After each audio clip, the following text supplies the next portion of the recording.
Now, if you're going to be doing a lot of print work, or you're already doing a lot of print work, it's going to be a real benefit to you if you pay close attention to this section. ICC Profiles sounds like an esoteric thing, and kind of it is, but once you get the hang of it, it really isn't. You only have to do it once, as long as you don't change up your workflow, drastically from time to time. But if you're consistent in the kind of printer you use or the lab that you use to get your prints, it's a very, very easy, straightforward thing to use. But in order to change your ICC profiles, let's take a look at what that is. And in order to get to that area, we come up to Edit, Assign Profile, and you'll see a small dialog box that comes up, and you have three choices here. Don't color manage this document. They should even just take this out because that's never your choice. The working RGB in the color space, in the workspace down here, is Adobe RGB. Now, I want to change the profile because I'm going to print this image, and what I want is for what I'm looking at in my monitor to match the output of the printer. I cannot tell you the number of times that I have printed something and not have it come out the way I saw it.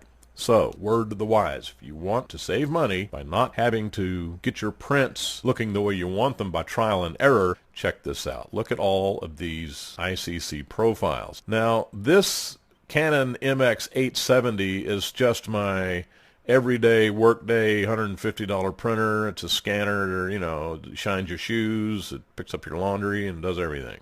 But if I'm doing serious printing, then I look at these. This is the Pearl paper. These are paper profiles. So I got the Pearl profile, the Royal Glossy for certain sizes, and then down here the Chromera Royal Glossy. This is unbelievable. If you ever get prints made by a Chromera printer with glossy paper, you will have done something. Those are unbelievable prints. Here's another one for a Chromera matte print, and basically these profiles come from my lab in Atlanta called My Photopipe, and you go to their website and download these and start using them. Now here's what they look like. Now let's say I want to print this image on Pearl metallic paper for a Chromera printer. I click on this and look at how the image changes.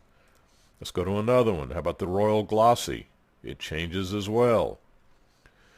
And then we come down. If I was going to print it on my groovy little all-in-one printer, this is what it would look like, although I never print on that printer. Here's the Royal Glossy with the Chromera for a larger size. And don't ask me why they have a different profile for different size images, because I do not know. All right, here's another Chromera profile. So you can see that as we change the profiles, the image changes ever so slightly.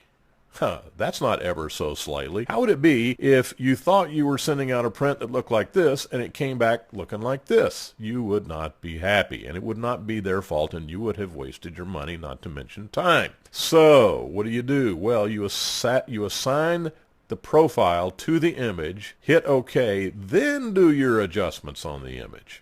Now that's for soft proofing. When you send it into My Photopipe or whatever lab you use, when you upload the image for them to print and mail back to you, they will put the profile in the image in order to match your adjustments. So using profiles, if you're printing your images, is something you're going to have to do. Now, where do I get these profiles? Well, let's take a look at the website for myphotopipe.com. Help Center, download ICC Profiles. And here are a list of the profiles that they have available. They even have an Adobe 1998 image sampler, fine art paper, and so on, right on down the line. Now, if you really want to dig deep into this subject of color management within Photoshop and also in your computer and your monitors, I cannot recommend more heartily a website called drycreekphoto.com.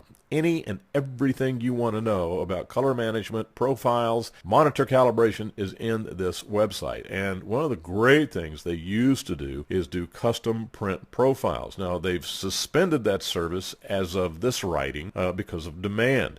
But once they start doing it again, it's custom profile is really going to make your images pop. In other words, what they do is they give you one profile for a combination of both the printer and the paper that you're going to be using. And, of course, they charge for it and send it back to you. And the results are just unbelievably spectacular. Now, here's all the directions on how to install your profiles. And it goes on and on and on, the information that's available here. Now, Let's say you want to go to Costco and do a print.